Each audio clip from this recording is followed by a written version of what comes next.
Hello, everyone. Welcome back to another episode of my Celtic Tree Ogham series.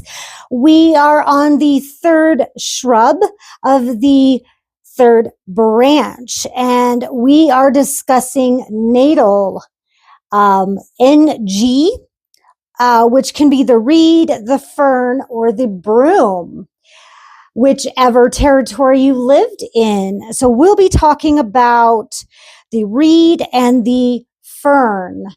I could have also put in the broom, but I didn't want to overload you and confuse you, because later on we're going to be talking about a tree that is very, very close to the broom.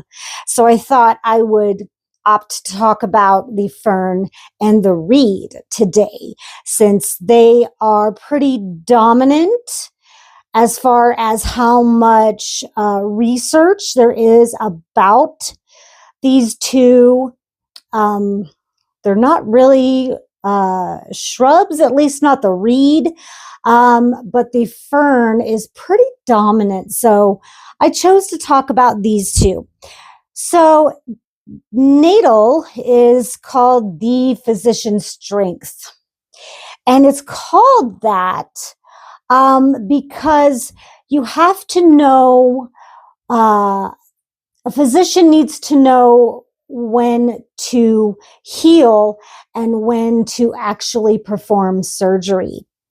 Because back then, a physician was the same as a surgeon. And so when you went to see the doctor, he decided whether to give you medicine or to cut. So this theme is pretty on point for what we're going to be talking about today. So the Irish, an old word, let me try.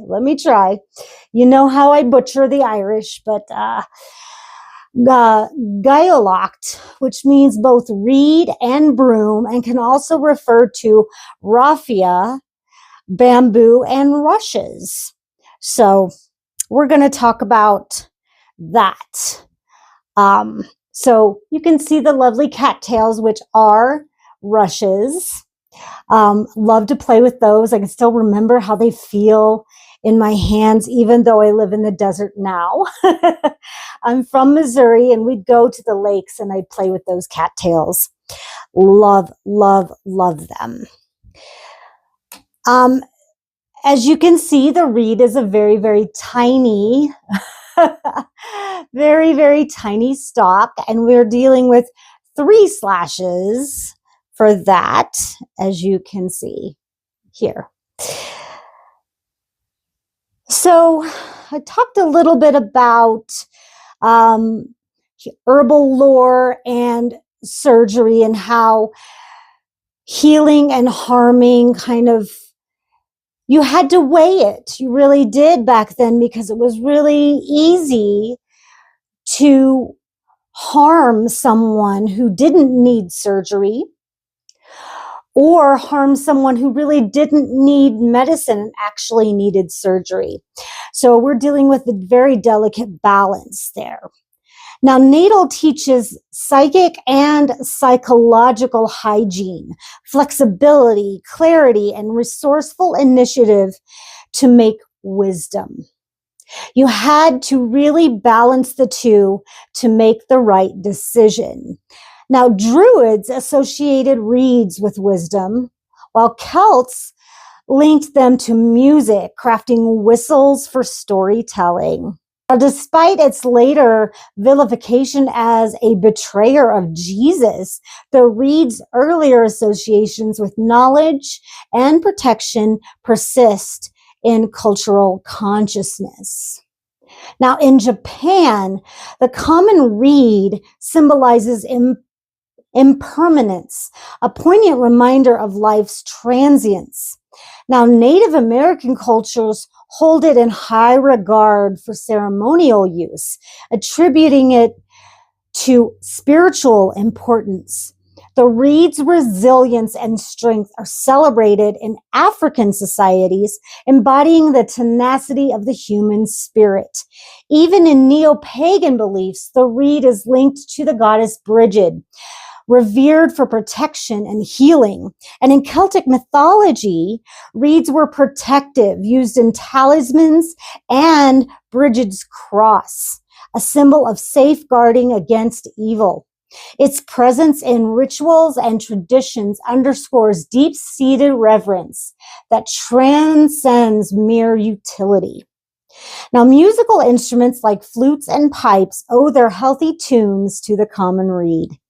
Cultures across the globe have long harvested its hollow stems to create music that speaks of history and heritage.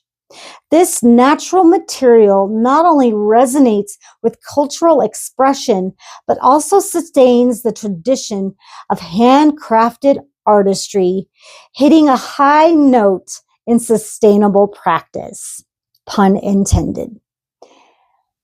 Now, if you look all over the world, you can find reverence for these reeds. Now, Ugandan folklore, the dried reeds repel evil spirits. And fairies and spirits used reeds as weapons or transport, sometimes seeing them as symbols of betrayal or evil. And in the Bible, they used reeds to make weapons as well.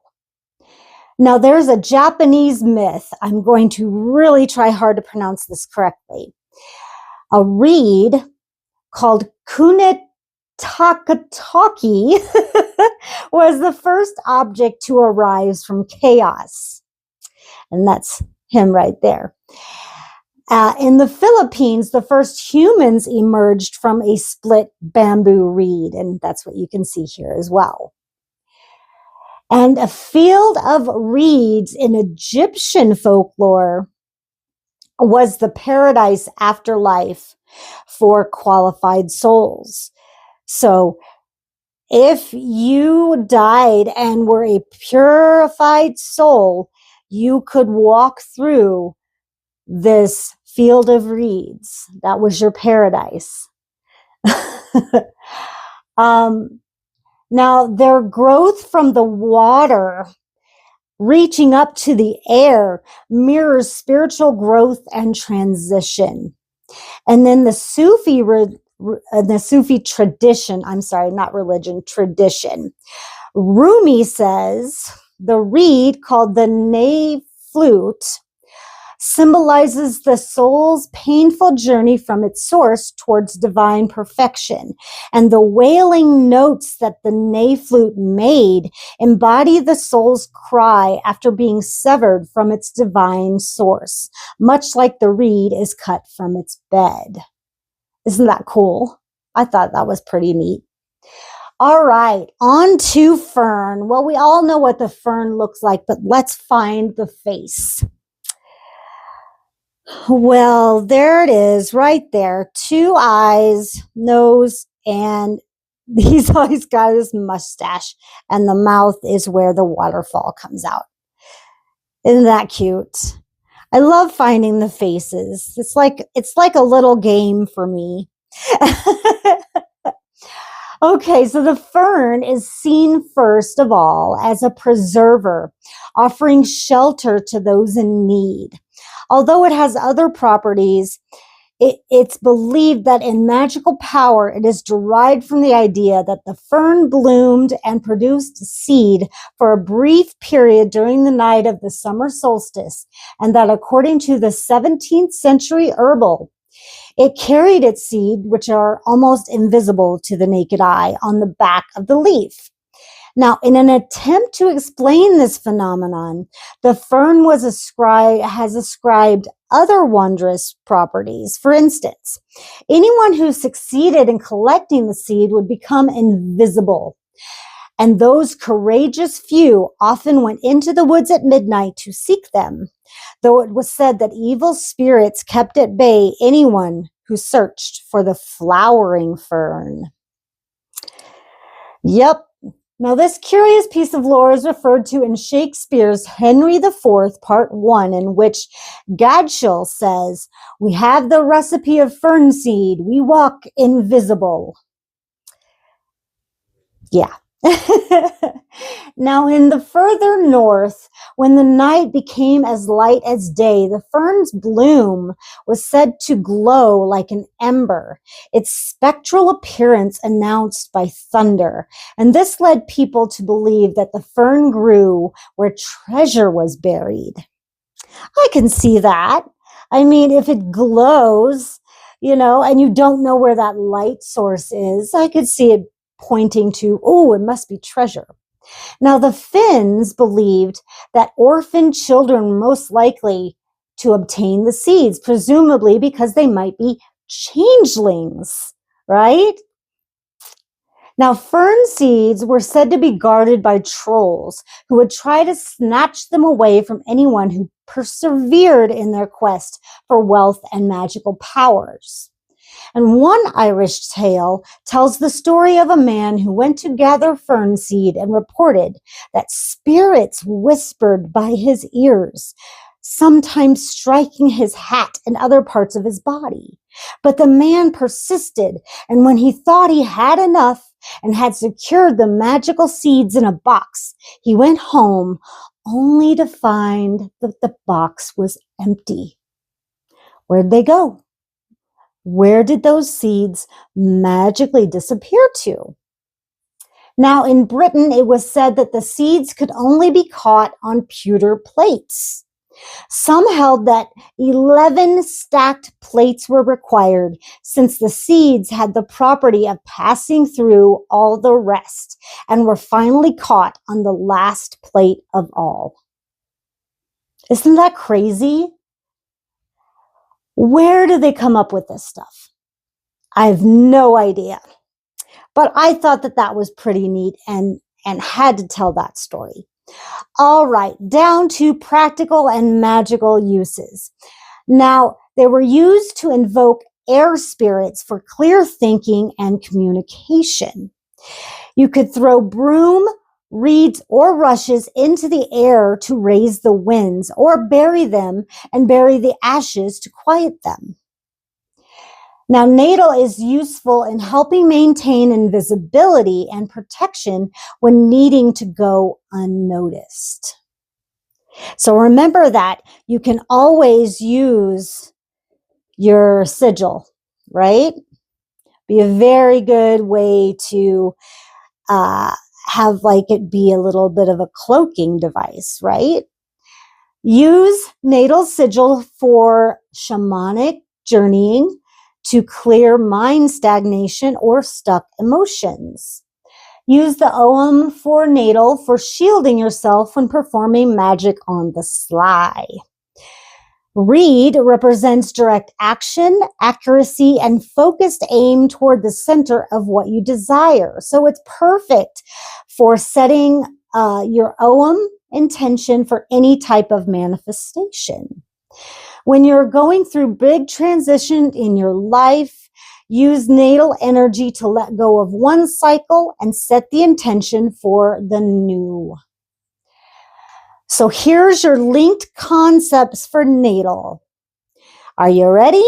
Communication, clear thinking, shielding, direct action, movement, focus, intention, progress, healing, and cleansing. So here are your correspondence, the elements of earth, air, and water. Your zodiac, Pisces, Sagittarius, Scorpio, and Virgo.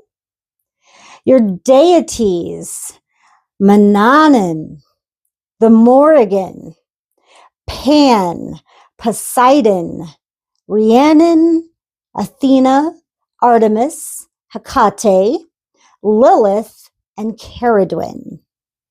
Your colors, gray, navy blue, and grass green, of course. Your totems, the owl, the pike, goose, kingfisher, fairies, of course, the dog, the stag, and the rat. The calendar, September 5th through October 2nd, the 13th lunation in the month of September.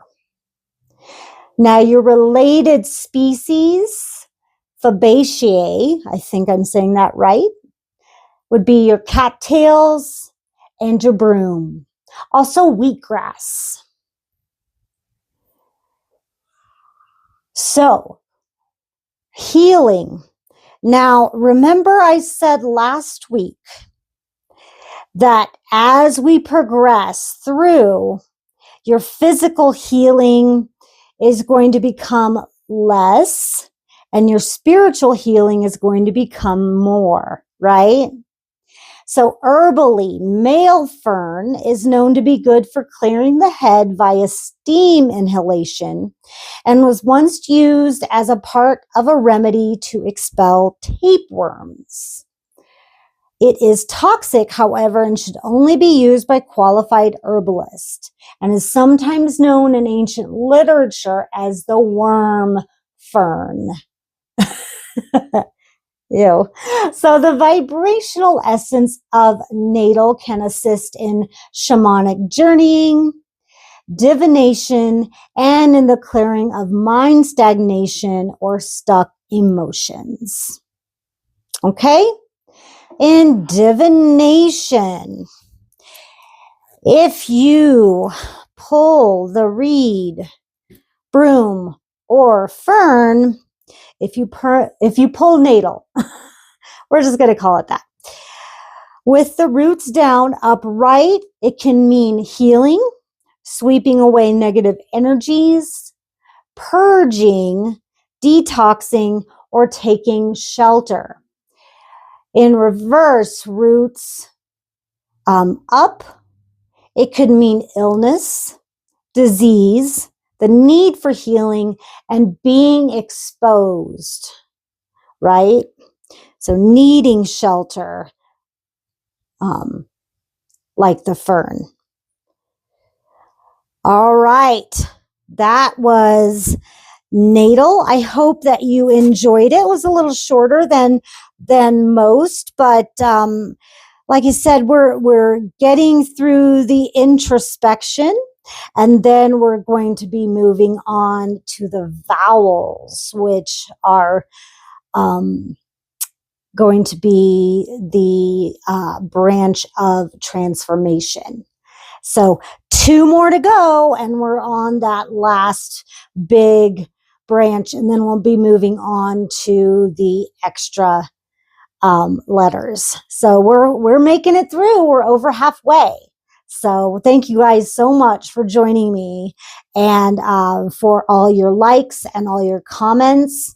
I appreciate it very much. So please give this video a like, subscribe if you'd like to see more, hit that bell for notifications so you don't miss any upcoming episodes. Please stop by my website where you can book a reading, book a service, book a class or a workshop. You can also shop my online store where you can find holistic healing products and ritual and spell aids. But please do remember to, at checkout, to type in the code word, all caps veiled, to get free shipping. That is my gift from me to you just for watching this video. So please don't forget to do that. If you'd like to financially support this channel, give me a little tip. I'd sure appreciate it. There are 3 ways to do that down in the comments, but not necessary. Just live your best life and live for yourself. And I'll see you guys on the next one. Bye.